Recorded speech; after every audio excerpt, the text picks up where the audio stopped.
Sie hören Sport und Musik. Das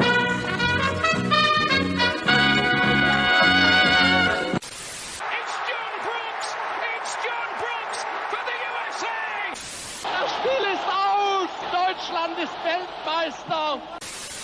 In a world where fans fight over whether to call it football, or soccer, two German men defy the odds and call it Fußball. Bringing you inside the German-American football experience. And now, here are your hosts, the Schnitzel Boys. Hey! Yeah. Perfectly timed. Perfectly timed intro music. Perfectly timed. Perfectly timed. It's the Monday night. It's the Monday night fan party here at the Schnitzel Boys. Party, yes. Yeah, this is integrated music, and I would do this mistake every time. I need to replace it because with the one we usually use, I extended the intro a few seconds, I guess. And I think this is the file from before I did that. So it gets in a little early, but it's all good. We're changing our whole intro to it anyway. I liked it. Yeah, we're going to make a new intro. So, sponsored by Red Bull.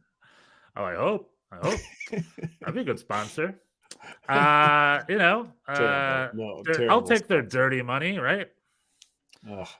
Is it dirty? All money is dirty. All money is dirty. All money is dirty, Bjorn. It's the socialist talking. Well, if you're a fan, like I was on Reddit, the German Reddit, and German Bundesliga Reddit's full of a lot of cool American fans just getting into the Bundesliga, which is nice, and English fans like from England. And then one guy's like, why is Bayer Leverkusen allowed to be called Bayer Leverkusen, but RB has to be Rasenball kind of thing? And then a million fans were like, because it's a totally different situation. Bayer Leverkusen are about honor and respect, where Red Bull's this dirty soda drink. There's no factory in Leipzig. And I was like, didn't Bayer develop Cyclone B? Like, I don't see the difference. Well, that's not the reason either. It's grandfathered in. The story of Bayer Leverkusen is that it was a club founded from the factory workers of Bayer, right, from 100 years ago. Yeah, it wasn't like it was just kind of descriptive. It wasn't a sponsoring thing. It was just like, oh yeah, this is the Bayer, the factory team. However, that's history. However, the modern day team has the Bayer logo, right? Yep. That's a modern design. They could easily get rid of that. It's got Bayer written right across their logo. And it's funded by Bayer. I mean, Bayer subsidizes the team still. And it's like Bayer Leverkusen. VfL Wolfsburg, which I also learned specifically named their club that because it can be shortened to VW. Did you know that? I did. I was vaguely aware of that. Yeah, that didn't catch on though at all. No. Nobody's doing that. No, but again, that's why it's called VfL Wolfsburg. What I'm trying to say is, it's so. That's why VfL. That's why VfL Bochum is called VfL Bochum, so that you can abbreviate it to VB. Which stands for? Folks. Volle Bude! Volle Bude! Volle Bude. Well, how would you translate Bude? That's like Bude, full house. Yeah. Full house. Yeah. But like, I find it interesting how the fans draw their line in the sand. They're like, no, Wolfsburg's fine.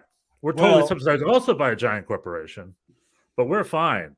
It's just interesting. I understand it's a little bit different because Leipzig did buy a small team. Excuse me, Red Bull did buy a small team in Leipzig, killed them. But, I know how Red Bull runs. They did it to New York. And there is no Red Bull factory in Leipzig. I get that.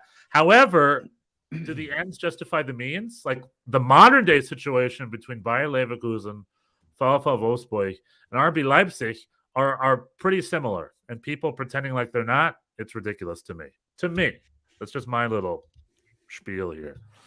Yeah, I mean, listen, this is a bigger topic that we've touched on before. This idea of, when it comes to your parochial interests, you're willing to overlook a bunch of stuff that you are very upset by if your enemy does the same thing. Right. Bayern München had that partnership with the Qatar Airways forever because they gave them so much money for sports still washing. do. No, they still have the thing on I think so, right? Yeah, Despite the fan protests, which we've covered on this podcast, Bayern München's like tough. The checks are clearing. I could care less how many South Asians they kill. My team is owned by Abu Dhabi. Yeah. But then you can't really. But then that you can't even say. Like Pep Guardiola got in trouble. He said he referred to Abu Dhabi having taken over after for years. Like they always went through great pains to say no, it is not the country. This team is not owned by the country. It's owned by very wealthy individuals, which I have a feeling they're lying a little bit. Well, it's certainly a technicality. So when Pep Guardiola sort of very casually in his ranting press conference goes like, "Oh yeah, since Abu Dhabi took over, I'm sure they were like, oh, don't put it that way." Anyway. State-run media. Newcastle United was recently the UK Amnesty organization in the UK told Newcastle to reanalyze their ownership group or whatever for the same reason, because Saudi Arabia is like, oh no, it's just a bunch of wealthy individuals, but it's clear that it's the government. I think it's all nonsense. Now we're going through that with Man United, right? Where there are some Qatari bidders that are also individuals, but perhaps not. It's all. And now there's this weird in England. Every team is now looking to be taken over either by a Middle Eastern power or by Hollywood actors. Whoever's willing to pour some money into it. Well, Hollywood actors are the minor leagues. If you want to invest in major leagues, you have to be. Right. You have to run a If you want PSG and Man United, you have to have oil money. If you want Wrexham, you're okay with Hollywood money. What team do you and I buy?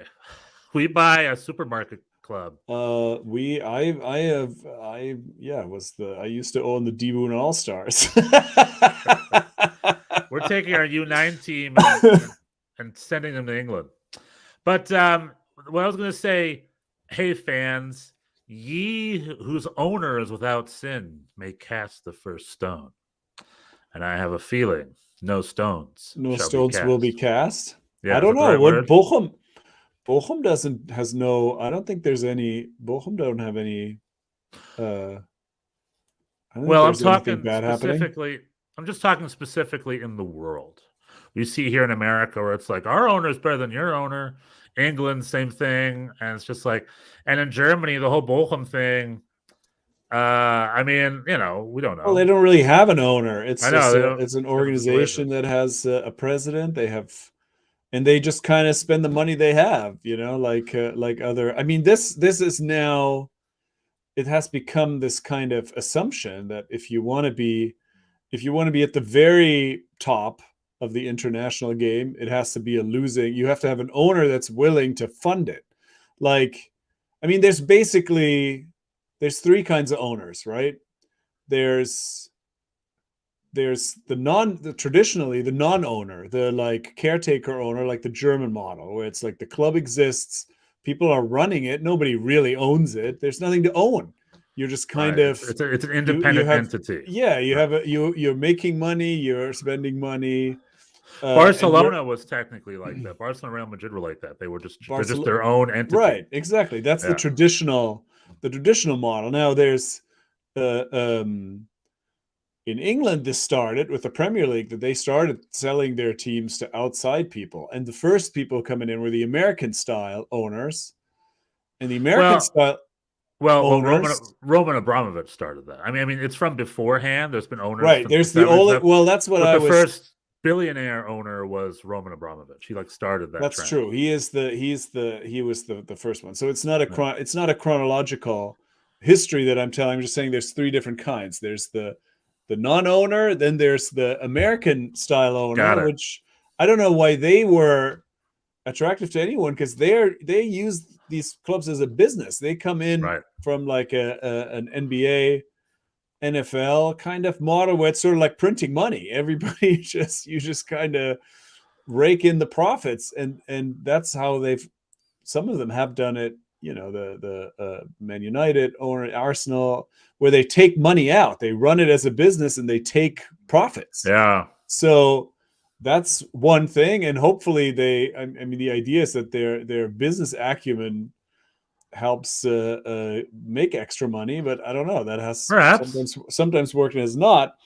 And then the current apparently the most successful type of ownership is the Middle Eastern owner who doesn't care at all about whether there's any profit. It's just kind of like, well, we have other interests. We're not interested in running this as a business at all. It's basically just advertising. Sports washing. Yeah, it's just advertising us. It's just making the world feel better about us. And also, I guess, preparing for the future for them in terms of being part of the world, even when the oil finally dries up many years from now. Anyway. That sounds progressively worse, by the way. You're right. But it went from like good to not so good to terrible. It's like, oh, ownership's ethics. Well, I mean, terrible in the sense that it's being like terrible. How? I mean, the fans are delighted because there's all this money coming in, and apparently, the top clubs of the world need those kinds of owners. I'm glad we're talking about this, Bjorn. Do you know why? Why? Because I've been watching a lot of German soccer media lately, trying to get the scoops for our English-speaking audience. And the conversation we're talking about is sort of the big talk. And in Germany, it's also part of the big talk. You know, there's fans talking about 50+1. Should we catch up with England and Italy and Spain and blah, blah, blah. Bigger pictures, bigger picture, bigger picture. Now, you and I are just two German-American fans watching it from afar. But we actually have a couple of experts talking about the same thing with very strong opinions. And I'd love to. Are you ready to share it with our audience and maybe let's do it? Translate it and throw more wood on the fire. This is the Watzke one. Let's play the Watzke one. Okay. So sehr gut abgeschnitten haben. Die deutschen Mannschaften. So what we have here is an interview that Rudi Völler, right? New sport director. Yeah, so this is a TV show or a web show from Bild, which is a big German publication. Die Liga der Lage. Every week it's like a weekly. Die Lage der Liga, the state of the league. Sorry, state of the league. And this is last week's episode. They had Rudi Völler there for the full hour, talking about everything, talking about Bundesliga, the race, and the national team, blah, blah, blah. This was them, I think, because with the Champions League next week in Europe, they talked about how good German clubs have been doing in Europe compared to England and whatnot. And let's just hear what these people have to say. So maybe we'll play it and then you can translate. Zum größten Teil sehr gut abgeschnitten haben. Die Premier League im Vergleich noch nicht, zumindest nicht in den Hinspielen. Und Hans-Joachim Watzke sieht darin, dass die Premier League diese Finanzkraft an den Tag legt, als kein Problem, während andere in der Bundesliga das definitiv als Problem sehen. Wir wollen mal gemeinsam reinhören, was Hans-Joachim Watzke dazu sagt. So her intro is basically saying that the German teams currently are successful in the Champions League, in the first round of games, the Premier League not as much. Some people like Watzke, BVB director Watzke, does not think that the Premier League's financial dominance is a problem. Other people do think it's a problem, and we're now going to hear from Mr. Watzke. Ja, mein Gott, in der Premier League, da fließt so viel Geld. Und wo ist das Problem? Und okay, national. So he's saying, yeah, there's so much money. The Premier League, there's so much money coming in and out. And so what? What's the problem? That's what he's saying. Die Mannschaft ist jetzt nicht super gelaufen. Aber wenn eine Fußballnation ihr Selbstbewusstsein ausschließlich nur über die Nationalmannschaft definiert, dann verstehe ich ehrlich gesagt nicht, wo die Premier League ihr Selbstbewusstsein herziehen würde. Denn ich war 7 Jahre alt, als die Engländer den letzten Titel gewonnen haben. Nur mal am Rande, auch mal bemerkt. So, and the second soundbite is how he's saying that the German national team didn't do that great in the World Cup, but as a football soccer nation, if you're just defining your self-worth or where you fit in the world from how your national team is doing, then the Premier League does really poorly because Watzke saying he was 7 years old the last time that England won the World Cup. So little dig on the at the English national team. Can I interject though? It's funny how he mentions that because England has done better than Germany in the last 3, maybe even 4 major tournaments. So it's funny he mentions that. He is correct, but in my opinion, as a reaction, I find him to be a little defensive. I don't know. How do you feel, Bjorn? Sure. I mean, he's trying to be funny. You know, it's rhetoric. It's rhetoric. Right.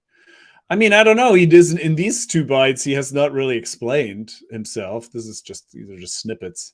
Mm-hmm.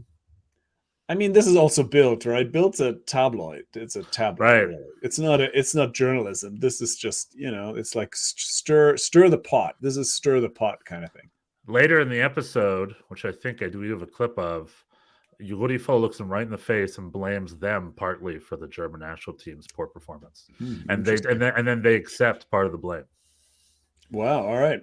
Well, let's hear what we've got next here.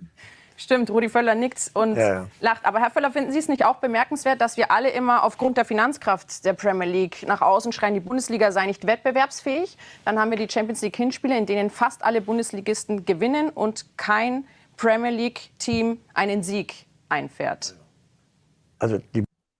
Well, I mean, I even have comments before Rudi. So Rudi also thought that was funny what Watzke said. He's nodding and laughing, they were saying. And so this is so they're saying, well, what do you make of this? You know, we keep saying that the Bundesliga is not competitive and can't compete with the financials of the Premier League. But the first round of these Champions League games, none of the English teams won a game and the German teams did very well. So I would say, like, who cares? That is a tiny sample size. And all of that is going to change again this week, most likely. And it's all the first leg. I mean, you're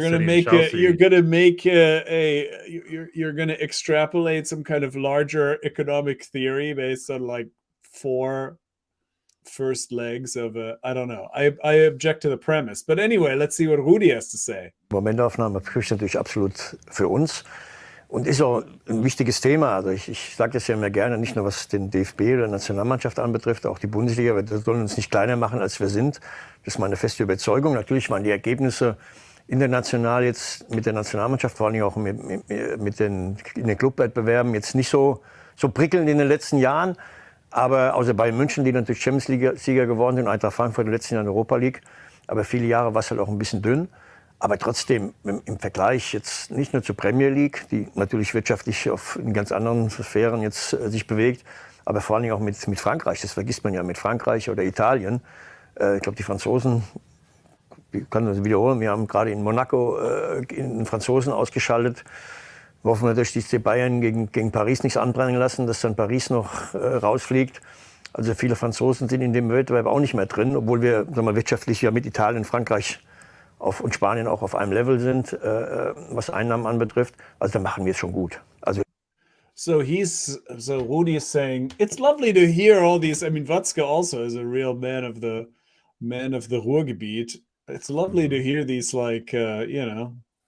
thick accents of my people. Anyway, so he's saying, German teams shouldn't make themselves smaller than they are. There's a lot of obviously the Premier League is in a different stratosphere, but compared, even though the German teams haven't done all that well in general the last few years, with some exceptions, Frankfurt winning the Europa League, Bayern winning the Champions League, but it's been a little thin overall. But he's saying compared to Spanish, French, and Italian teams that are more sort of on the same level as the Bundesliga clubs are doing quite well, especially this year.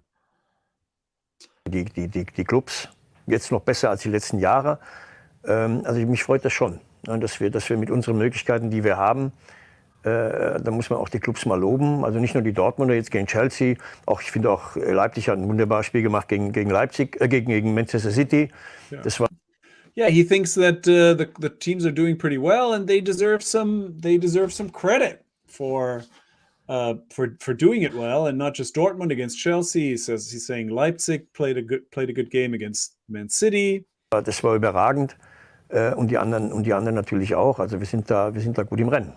Everybody's they all have a chance. They're all in it before the second leg with a chance to perhaps advance. You were going to say so. You looked like you were going to say something. I think he's giving Leipzig too much credit, right? He's like, Leipzig played a good game against Man City. To me, that sounds a little bit like not sports washing, Bundesliga washing. Rudi Völler's doing a little Bundesliga washing. I mean, he now works for the FA, right? He's got he's going to be a booster. He's going to boost. I guess that's true. Let's see. Trotzdem muss man sagen, verlieren wir die Stars immer in die Premier League. Du hast einen Haaland verloren, wahrscheinlich einen Bellingham, sehr wahrscheinlich wirst du auch verlieren. Ja. Oder vielleicht wir haben auch Kai Havertz an Chelsea abgegeben vor einigen Jahren, aber das ist auch so, das ist aber nicht schlimm. Das ist ja der Kreislauf. Du musst halt, das ist dann das Geschick der Sportverantwortlichen dann bei den deutschen Clubs, dass du halt mit den Geldern, die du dann kassierst, die du dann einnimmst, das ist ja ein Kreislauf. Aber dass du wieder andere Spieler verpflichtest. Dass die Bundesliga ein Discounter ist für die Premier League? This is so stupid. I mean, we need more of this kind of media here in the U.S. is all I'm going to say. What, like the schlock? We need a guy take Greg Berhalter and being like, so you brought on, you played Jordan Morris, Mr. Gio Reyna. What the hell's wrong with you? You know what I mean? Like right to his face. Well, but this is just, it's just sort of rhetoric. It's like, well, he's the I don't know these people's names. The host on the right, he was saying, well, you keep losing players, and he's like, you keep losing these players. Like Rudi Völler is not responsible for who Dortmund or Leipzig. Anyway, you keep losing these players to the Premier League. Haaland, you lost Haaland. You're going to lose Jude Bellingham. Rudi is like, yeah, the team he's actually was working for, Leverkusen, is like, yeah, Kai Havertz, we lost to Chelsea. And then she goes, well, isn't the Bundesliga just the discounter for the Premier League? Meaning like it's like the Bundesliga is like the Aldi, right? The Aldi of it's the players. Costco. It's the Costco. But I think that's. I mean, Rudi is saying Rudi Völler's reply is that this is not. It's just the way of the world, It's the circle of life. You sell the players, you get the money, and then you invest it well, and you keep doing it all over again. I mean, I think he's right about that, and I think Bundesliga teams have done pretty well, but in terms of, I mean, when I think, I think recently of Jorginho Rota, 38 million. I mean, I think the Bundesliga is taking advantage also. I don't think of them as the discounter necessarily. But anyway, let's see what Rudi says. Ja, aber das ist ja auch nicht schlimm. Das haben wir doch in der Bundesliga auch. Die Bayern, die kaufen sich dann auch von uns die Spieler oder von den Dortmundern oder von den Leipzigern. Wie wir das dann auch in Leverkusen jahrelang haben wir auch einen Spieler vom 1. FC Köln oder von Union Berlin. Das sind doch ganz normale Abläufe. Also das ist jetzt nichts Ehrregiges, das ist ganz normal. Die Deutschen. He says this is just how it goes, The bigger everybody has a place on the continuum, and the Premier League buys players. Bayern used to buy players from Dortmund and everywhere, and them as Leverkusen, he said he would take players from Union Berlin or Köln or other teams. It's just kind of how the system works. It's not a problem, says Rudi. Well, that right there is just the first clip, or one clip we have. Rudi Völler and Watzke give their 2 cents about German clubs and their place in Europe, which is kind of related to what we were talking about. That's why I wanted to introduce that clip. I mean, what do you like? It's a real question, though, right? Like, as a fan, I mean, you have said this before here, where you're like, oh, this 50+1, we may have to, we got to catch up. We got to catch up with. I mean, really, the Premier League is the one that has risen into this sort of different, what Rudi said, a different stratosphere, which is like and it's not just a few clubs, it's like everybody, right? Everything, like Bournemouth, you said, we were saying that Bournemouth is now outspending Juventus, and so it's not just the Middle East. It's like just the Premier League is just this money machine. because of their international following. I mean, we saw this this weekend. The Premier League has fan fests and people, put the shirts on and get up early to watch their teams and come, people go nuts. The Bundesliga on ESPN, the Bochum Schalke game and a couple other games just didn't work. And it took like almost the entire first half for them to sort that out, which, that would not happen if Man City was playing Liverpool on NBC and there was some kind of outage. It would not take them 45 minutes to figure it out. So that sort of speaks to the different status internationally, and that goes with the different financial dimensions, I guess you could say. Well, it's the big talk, right? And I've been thinking about it a lot. We've talked about a lot of different things, 50+1, and how clubs care more about their bottom line than actually spending money to win a championship. I see a lot of that. But it got me thinking back to our interview with Uli Hesse, the great Dortmund-based journalist in Berlin. I guess these days Berlin-based. He, and German soccer writer, pretty much he's just like the way German soccer history, at least in this past half century, worked was Bayern München had on years and off years. When they were on, they won. When they were off, another club was able to win. The Gladbachs, the Hamburgs, the Kölns, and then in the later years, the Dortmunds, going out there. And then he said pretty much when they signed Robert Lewandowski from Dortmund in 2012 or 2011 or whenever that was, or maybe even sooner, I don't exactly remember, that was the end of it. Bayern München were just this juggernaut, and they never had an off year. They had 10 on years in a row. This season is the first time in the last 10 seasons that we're 11 match days or 12 match days away from the end, and it's still a two-horse race. Not a foregone conclusion. Yeah, exactly. And Bayern. And this is the first season that Lewandowski left. He's gone. So honestly, Robert Lewandowski might have been so good, such a good forward, that he was too good for the Bundesliga for 10 seasons. And the league just couldn't handle him. Like no one else could match him. If you want to boil it down, as far as the German system not changing, that's pretty much what happened. However, that then begs a new question. How can the league prepare itself to not have that happen again? I don't want to make sure we don't sign great players. I want to make sure the best players do end up in the Bundesliga, that they create great players. I want multiple great players. But, is the German soccer system vulnerable to being given such a handicap to Bayern that there's nothing anybody can do about it? I think that's the main issue, as I see it. Well, yeah. I mean, we'll see what happens this year. If you look at the two squads, it's not like Bayern. Dortmund's team is good. I mean, even on paper, if you just look, if you compare the two, I mean, I think Bayern has some advantages, but it's pretty close. Yeah, and Dortmund, I guess the main topic, I mean, there's a lot of topics this week, but I really want the main sort of theme this week is this is not a test. It's happening. There might be a new champion this year. Maybe.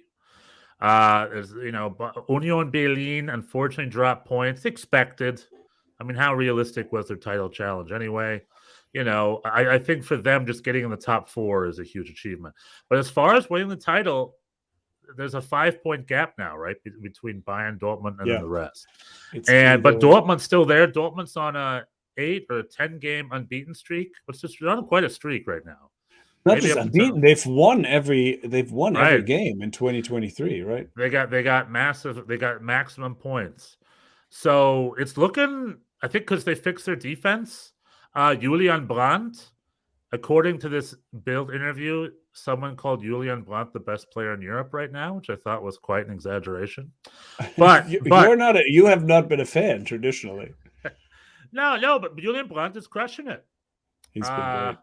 he had didn't he have a really great goal over the weekend too? I think. Well, He it had a got great called goal. off. He had one, but it got called off for touching his arm. Oh, right. But anyway, Dortmund is real, and we might actually have a real Der Classic on our hands this season finally, which might decide the fate of the league, and it's very exciting. But it begs the question, Bjorn, if all is well moving forward, should we just ignore the fact that the last 10 seasons happened? Do you know what I'm saying? Like how can we make sure we don't set the league doesn't set itself up for a repeat of something like that? I mean, what do you suggest? There's there are some well, what are your thoughts on that? Are you like, that's fine? Or you're just like, we should change that? Or you're like, whatever, that's the way the cookie crumbled, and so be it. Well, I think what are my thoughts on that? I mean, I think as a fan, you kind of where your team fits in this hierarchy, in this international hierarchy, is sort of part of the experience, right? Like you're gonna and your expectations are sort of managed accordingly. Like I wouldn't even like being a Bayern. I mean, I'm not a Bayern supporter, and I don't think I would enjoy it either. It's like, you're supposed to win every game. If you don't win, you're upset. It's like, I don't know. When I was a Bochum fan, it was sort of the opposite. You expected to lose. If you didn't, you were ecstatic, and then there's some come from behind victories against better teams that I'll remember the rest of my life. I don't think there's a lot of Bayern victories that are that memorable. It's like you probably, if you're a Bayern fan, you remember the big losses when you were expecting to win. The 99 Man United. Yeah, or the Chelsea penalty kicks or whatever. Like you remember those things more than the good times. I don't know. Yeah. I think I've had this. I've had this discussion with some Americans before, and I don't know. People don't really understand what I'm talking about, but like I don't know. I think there's a beauty to that. Like you can look at, like in MLS, for example, there's that parity, and every team has a chance. But that means, and then you have the playoffs. That means every team but one ends the season in disappointment. Like unless you win it all, you're going to be like, oh my God, you're going to end on a sad note in a way. Whereas if you look at the Bundesliga right now, Bayern are in first. They're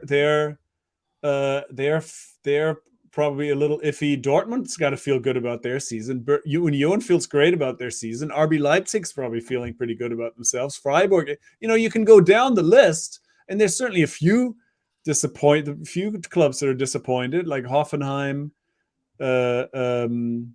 Stands out, maybe. Probably Stuttgart, Mönchengladbach, Leverkusen. They probably thought they were higher up, but a lot of other teams probably feel pretty good about where they are in the world. Whereas if you're in this sort of parity situation, it's either but I think that's also, it's a cultural thing, right? Like that's the other thing that I've tried to explain to American sports fans, and that they don't, where it's like this special. If you're kind of always building towards this big thing, right? Like in American sports, it's like, and you're kind of picking up more and more steam and attention and fans along the way. You start with the regular season, which is, doesn't mean all that much. It's for the diehards, and then there's playoffs, and then eventually the big, like the finals, the Super Bowl, that big thing.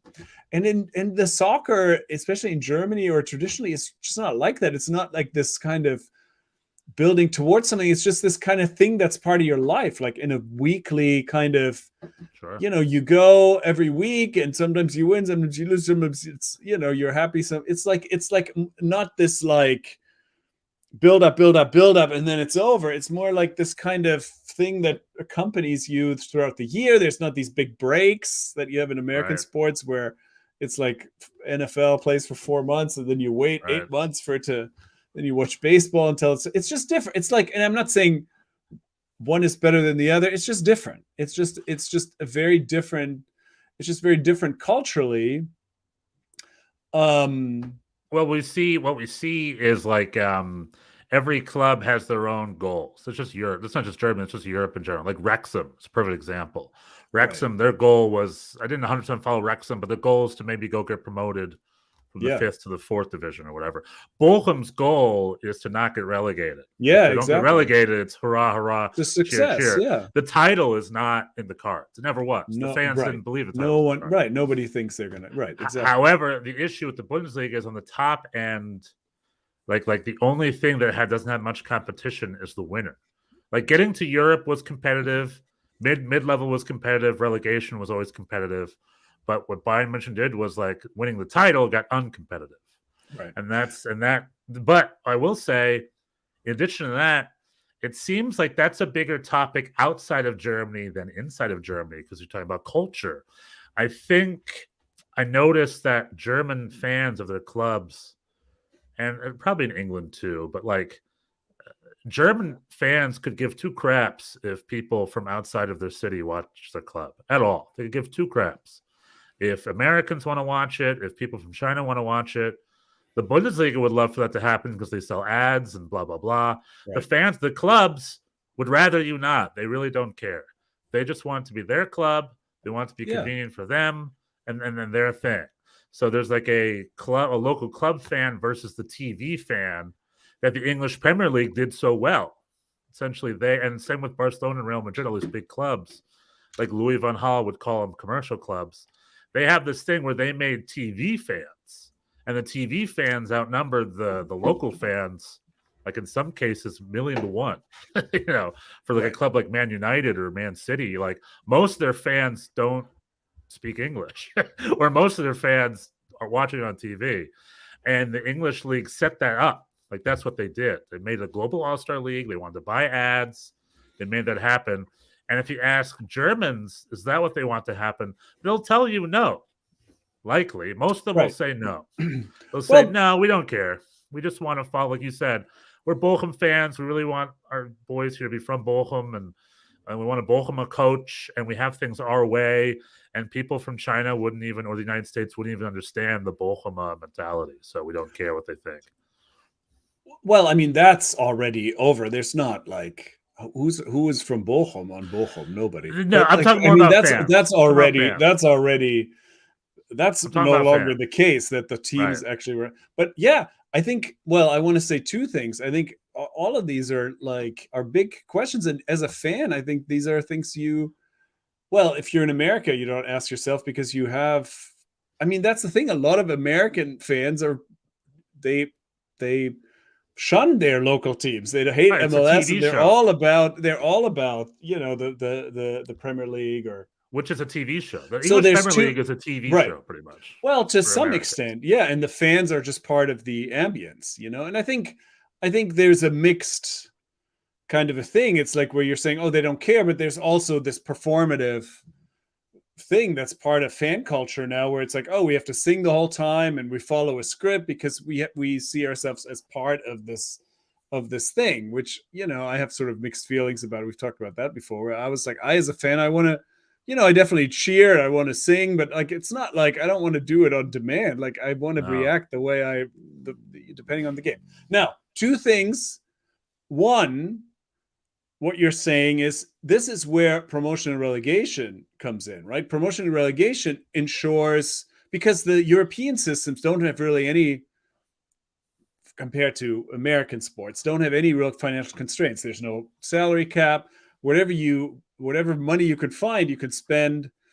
And if you are too much in debt, obviously there's licensing issues, blah, blah, blah. But in general, it's like spend as much as you want, knock yourself out. And the way that competitive balance in these leagues is ensured is through promotion and relegation. And that works well throughout the whole system, except at the very top, because then there's nowhere for them to promote or relegate.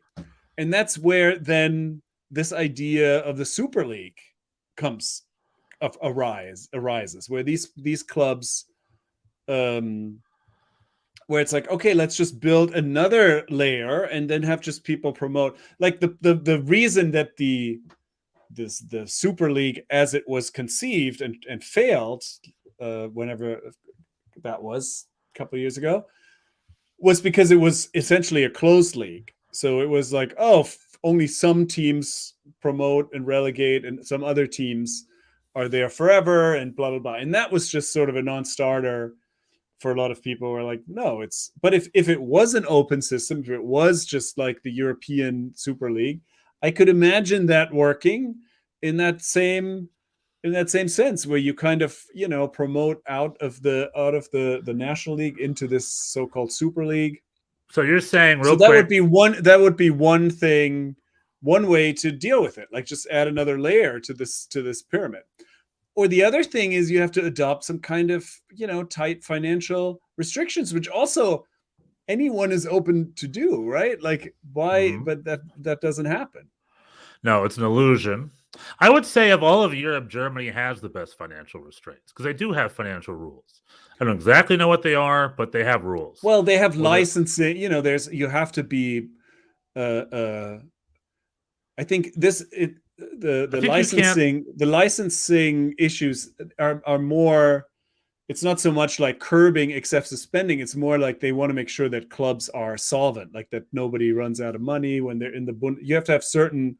If I'm not mistaken, it's like a bond they put up. So if they couldn't pay salaries, they already paid it once.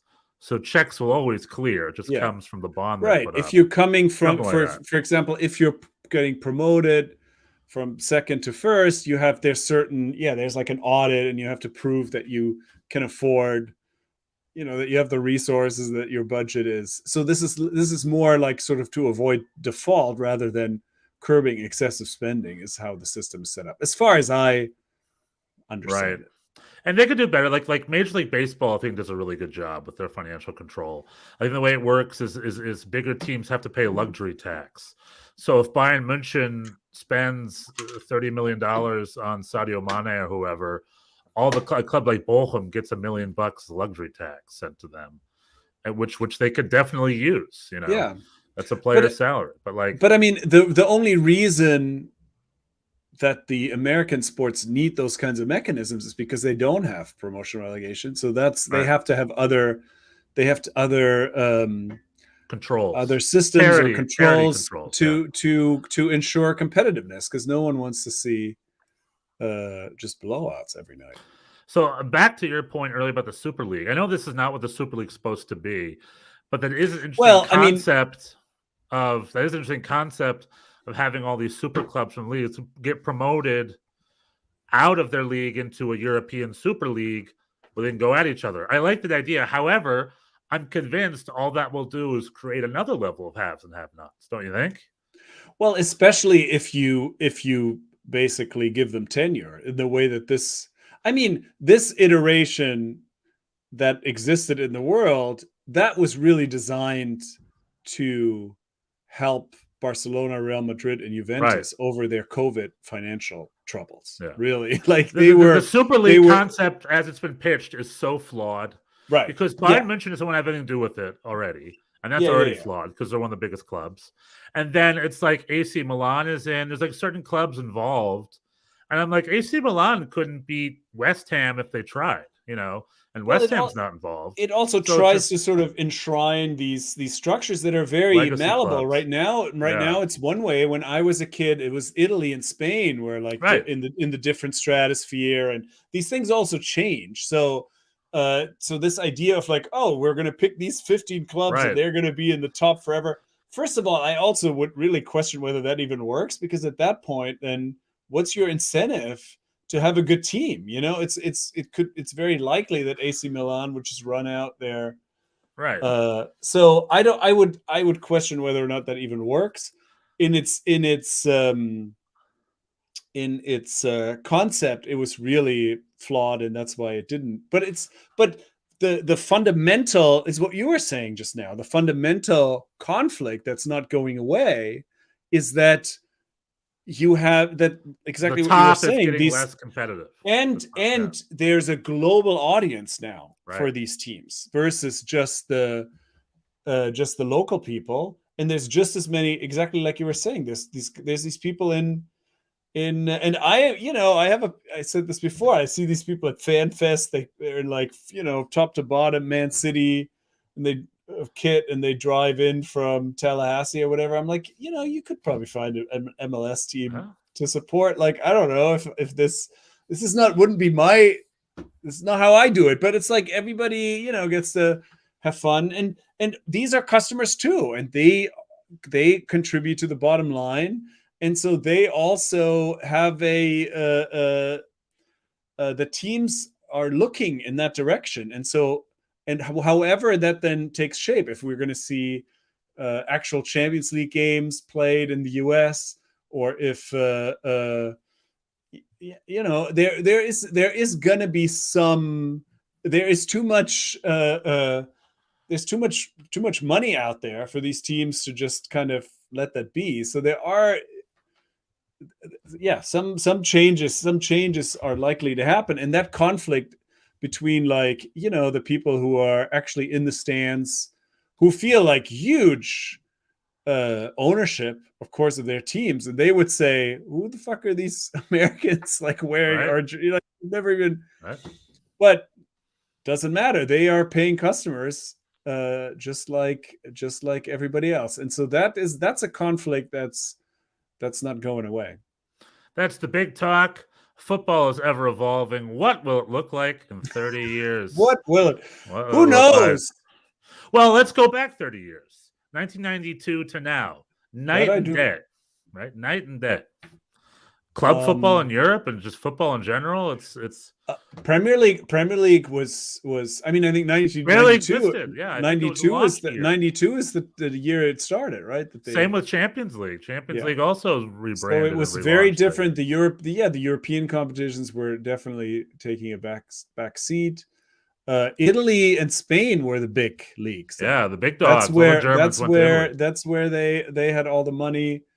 Also, the game was not as present. Like I didn't watch as many full game. I watched a lot of highlights. I didn't watch as many games from start to finish. Then you also only could watch your local club. Like foreign football wasn't even on TV for most people. It's true. I had extremely limited knowledge of anything outside of Germany back then. Yeah, and anywhere else, the Italian league was popular, so I'm assuming the Italian league was on German TV somewhere, right? But specifically, now even to follow the German players, like Inter Milan wasn't on German TV. No, you'd get some highlights here and there. Because Inter Milan was Klinsmann, right? Matthäus. Yeah, Klinsmann, Bremer, Matthäus. Right? Yeah, and Bremer. Where did Fuller play? Didn't he play in Italy too? Fuller played for Genoa, didn't he? Oh, maybe. I know Oliver Bierhoff went down there got his. Oliver Bierhoff was an obscure player in Germany. He got his plotted. Well, he was a little later. He was a little later. But yeah, 1990. That basically was that big quarterfinal between Germany and the Netherlands. Was basically Inter against AC Milan, because AC had Ruud Gullit and Frank Rijkaard and Van Basten. Yeah, it was. Back then, the Dutch league was. He never played. He played for Roma. All right. Back in the early 90s, two of the best clubs in Europe were PSV and Ajax. Nowadays they're those legacy clubs, but nowadays they can't really compete the higher echelons of Europe. Echelons of Europe. Anyway. Sure. Let's touch. So that was the big talk. Glad we did it. Let's touch real quick on some football. Over the weekend, Union Berlin dropped some points again, as I mentioned. The less we talk about this weekend, the better. Oh, you know what we missed? So the big thing you mentioned earlier, ESPN Plus sucks. It's just a crappy app. I always have problems with it. I use Hulu because Hulu's interface is much stronger. Wait, Hulu has Bundesliga? If you're a subscriber to the Disney bundle like I am too. Then use Hulu. My mom had problems with it. I have to my mom lives in Florida. She's a retiree, and I have to tech support her Bundesliga coverage. And pretty much I told her, download Hulu, watch on Hulu, and it worked for her. Oh, interesting. Hulu has, I think ESPN Plus has a cache clearing problem, but you have to subscribe to ESPN Plus, but you can use Hulu as an interface if you want. That's what I do. telling me that I could have watched the first half of this? Not that I wanted to. And No. no, that was universal. I'm just saying, one, Hulu's better in general. Okay. Two, yeah, ESPN Plus dropped the ball. And the picture, the clip I used for this broadcast, what we all missed was one of the most bonkers own goals from Manuel Riemann. You see that? Schalke's first goal was Manuel Riemann, like, struggling. You got to watch the goal. It's a really crazy. Yeah, I've seen it like 20 to 25. Oh, you you think saw it. I thought you said you didn't see it. Yeah.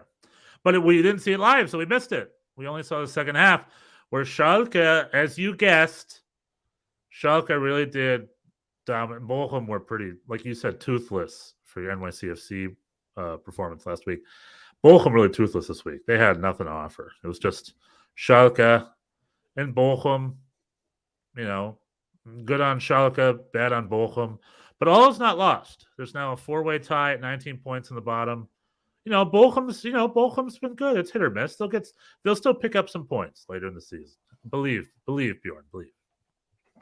Oh yeah, you want to put some money on it? How much money would you bet on Bochum not getting relegated? How much? If I offered you even odds, how much? What does that mean? Does that mean I get twice the money or whatever? No, same. You get same. So if I bet $20 and they don't get relegated, I get $40. Well, you get your 20 back and another 20. I would bet. I would bet. I'd do it. You know why? I would say yes. I mean, I will not bet on against my team. So I'm not going to offer. I'm not going to really offer you the $20. Yeah, $50 is no, but $20. 50. Yeah. Okay. $20. So you're not ready to wager $50 on this. So that means you don't believe. I don't know what's going on at Hoffenheim, but they're imploding. Our poor Pellegrino. It's true that there are other teams that also look poor. I don't know what's going on at Stuttgart, but they're imploding. Stuttgart and Hoffenheim are not looking good. Schalke is on a roll now. But you only need the two, because if Bochum is in that third spot, they can play Heidenheim or whoever they're playing in the second division for the playoffs hub. So I think Hoffenheim, it's not looking good for Hoffenheim. It's not looking good for Stuttgart. It's unusual. It's unusual that at this point in the season, there's 5 teams that average less than a point a game. Here's a stat. So that is unusual, and so that's why Bochum is still in it when otherwise they wouldn't be. Like in a normal year, they would probably be a few points behind. Yes, but they all half of their points they got over this like 5-game stretch. They won 4 out of 5 after they switched coaches. Right. And that's like more than half their points. So if you take that out, they have, I think, 7 points this entire season. Can I offer you a suggestion? Get a new coach and bank on that new coach bounce, I believe it's called.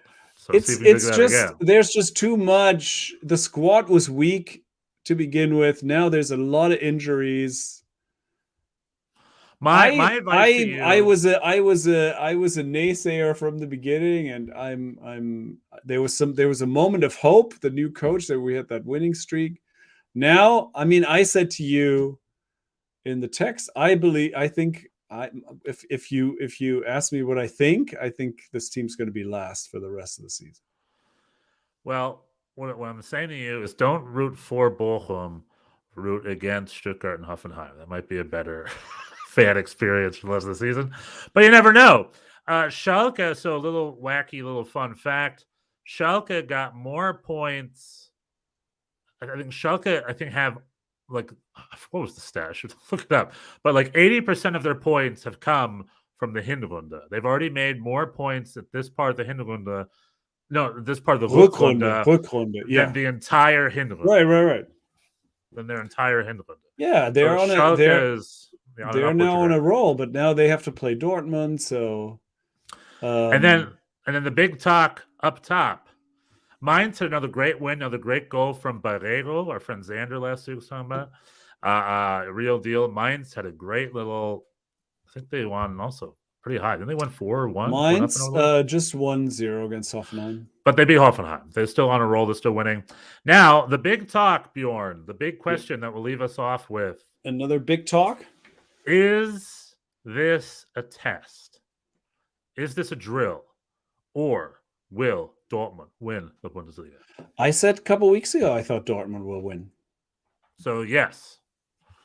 So Dortmund will win and Bochum will relegate. Is that what you're assuming is going to happen this season? I mean, I sound like an asshole saying that, but if you ask me what I believe, that's what I believe. Okay, so you heard it here first. Dortmund wins the Bundesliga. Okay, another quick thing. We've got Dortmund and Bayern this week in the Champions League. We both last week said both of them are going to get through. Are we still feeling it? Well, they're both tomorrow. Actually, no, they're no, one's Tuesday, one's Wednesday. Tuesday, Wednesday, but they're both this week. Right.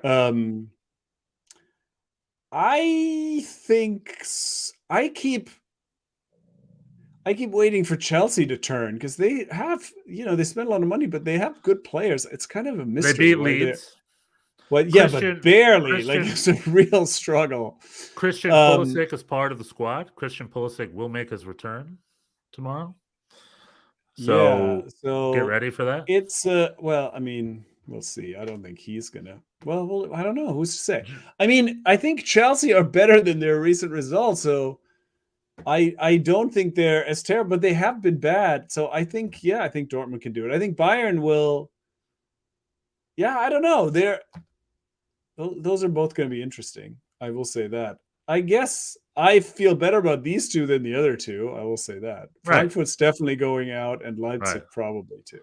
So if we're gonna get to, I mean, Neymar is not playing. Right, he's out for the season.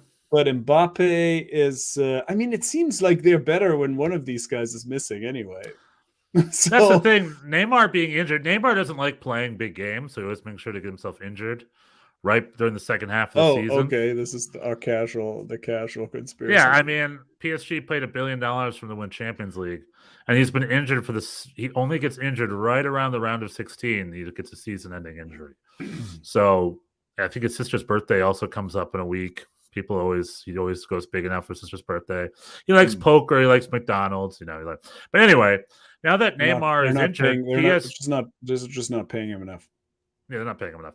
PSG, believe it or not, might be a little stronger, more lethal on the attack with less of a selfish Neymar. I mean, Mbappe made a big difference coming off the bench in the first game. So if he's going from the start, that's going to be a different thing. Bayern has been still vulnerable defensively, unconvincing, especially defensively. Their game over the weekend was very unconvincing at home against Stuttgart, right? On the road, right? They were. No, at home, right? Or were they on the road? On the road. I think they were away. They were. But they limped past Stuttgart. Which is pretty much. So who is to say? Who is to say? These are hard to call, these games. I'm 2 for 2, I believe. I'm 2 for 2. All right, let's go. I think Bayern definitely can pull it off. Dortmund, my head says Chelsea will probably pull off something. But I believe they can do it because Dortmund are on a great run, and hopefully they're big into London, and I believe Dortmund can do it. So 2 for 2 this week. But I think 0 for 2 next week. You're right about that. Leipzig, Frankfurt, going home. Okay, any last thoughts or anything? That's it. We talked ourselves into a frenzy. The big talk. The big talk. We got the big Champions League. This weekend, the big one is the derby, Schalke against Dortmund. The only 2 unbeaten Bundesliga teams in 2023 are playing each other. Opposite ends of the table. Ooh, well, we'll see what and choose.